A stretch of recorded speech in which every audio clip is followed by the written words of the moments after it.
FIFA বিশ্বকাপ 2026-এর উত্তেজনায় কাঁপছে পুরো বিশ্ব। তবে এবারের আসর শুধু মাঠের ফুটবলেই নয়, নজর কেড়েছে প্রযুক্তির এক অবিশ্বাস্য চমকে। প্রথমবারের মতো বিশ্বকাপের ম্যাচগুলোতে রেফারিদের মাথায় ব্যবহার করা হচ্ছে বিশেষায়িত হেড ক্যামেরা।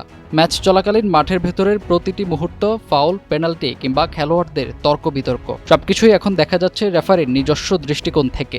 টেলিভিশন স্ক্রিনে বসে দর্শক এখন ঠিক সেটাই দেখছেন যা একজন রেফারি মাঠে দাঁড়িয়ে নিজের চোখে দেখেন।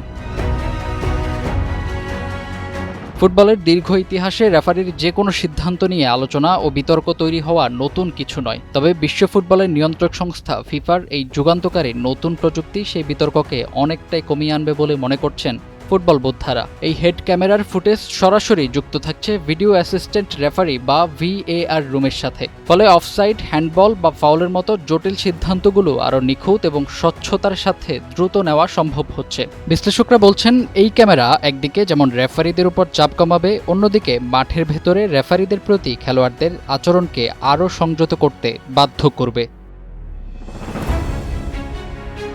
ফাহিম হৃদয়, টাইমস টুডে।